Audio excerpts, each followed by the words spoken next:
Luke 16, Jars of Clay, The Question.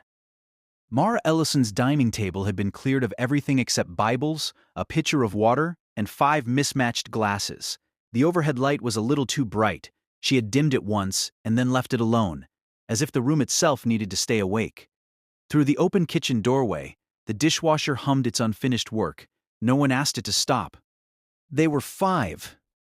Mara sat at the head only because the chairs fell that way. Drew Kessler took the place nearest the window, shoulders angled as if he might need to leave early, and was already practicing the motion. Keisha Boone had her notebook open and her pen uncapped, which did not mean she intended to write much.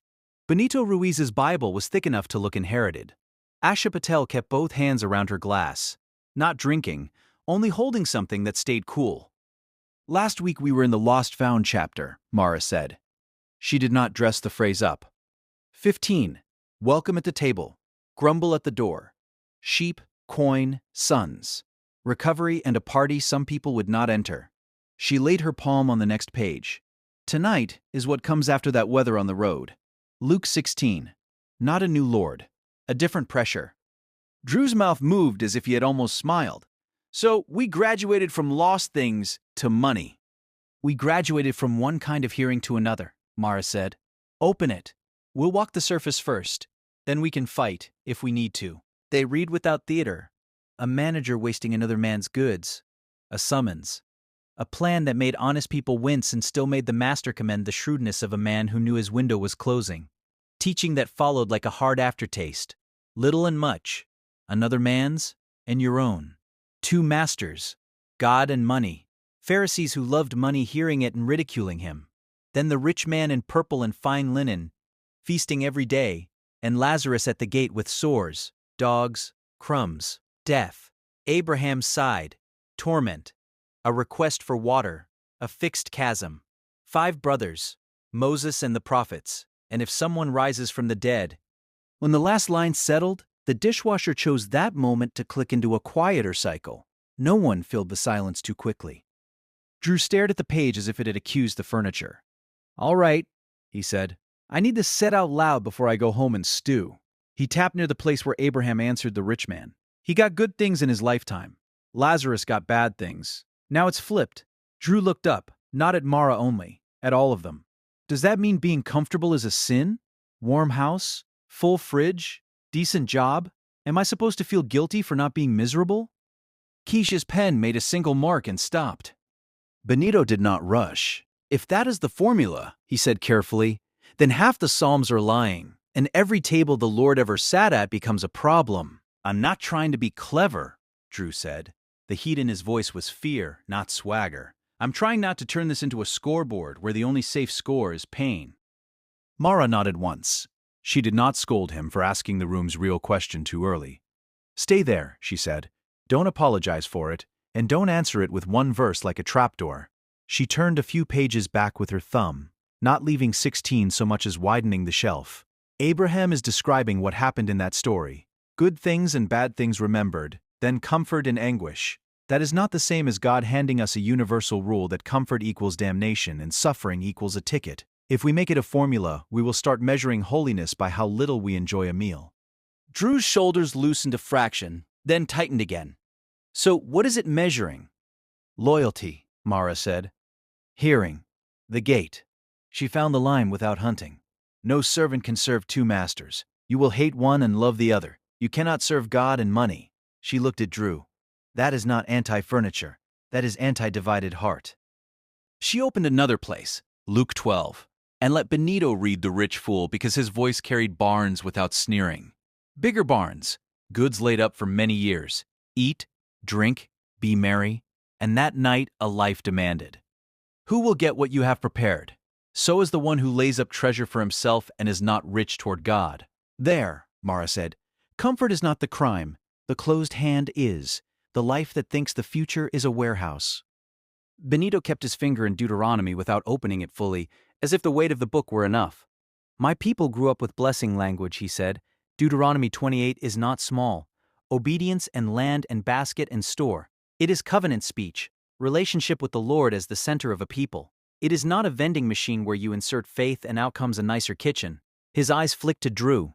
If you strip the relationship out, you get prosperity math. If you mock the blessing entirely because you are afraid of that math, you get the opposite trap, poverty as proof. Keisha murmured, "Both traps like a clear rule." "They do," Benito said. "Clear rules are easier than God." Mara set Jeremiah in the middle of the table by reading 2 lines only.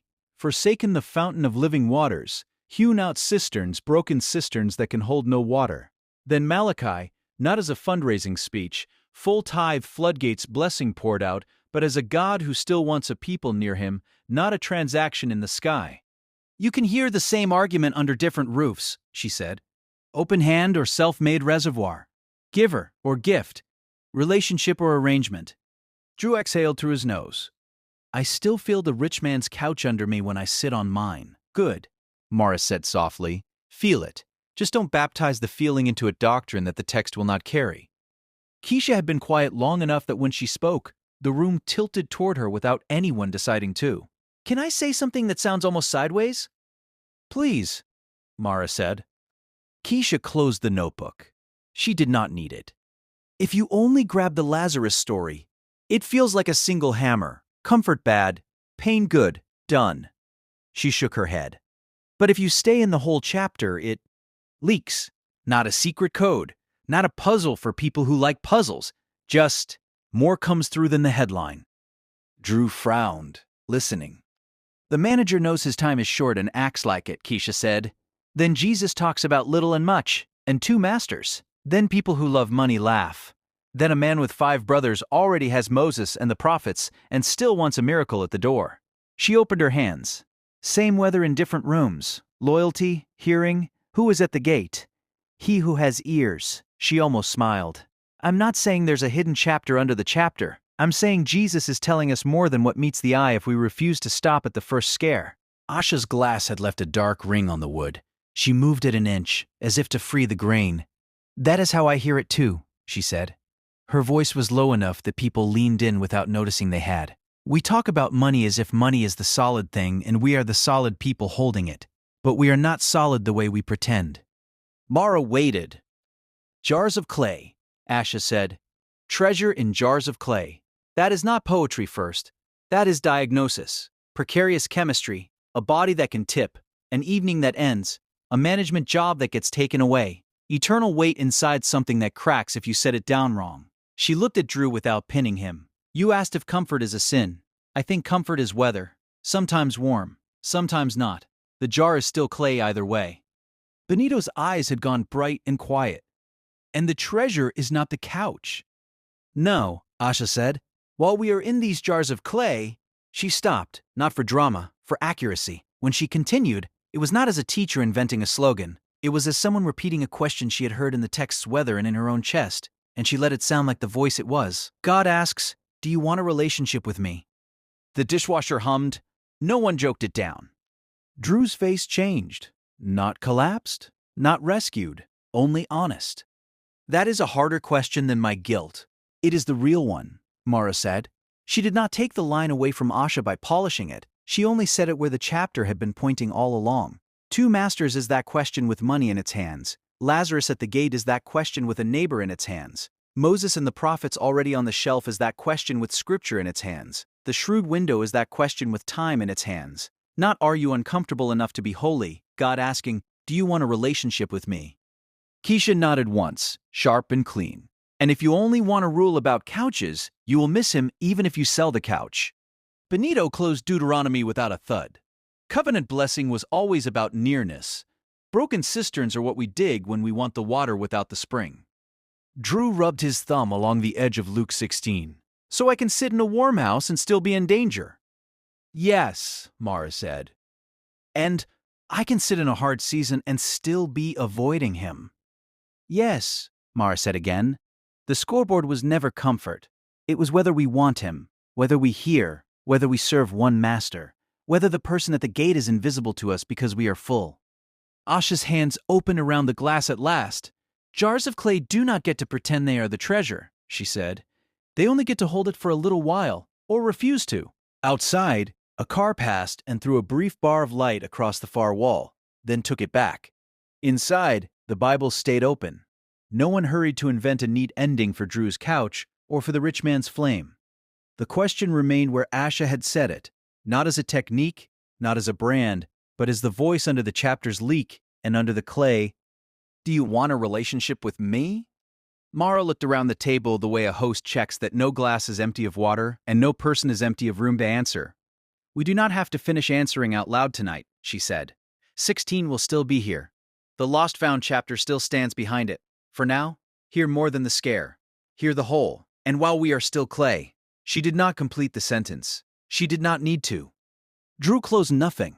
He left the page open under his hand, as if comfort and guilt had both been asked to wait in the hall while a better question took the chair.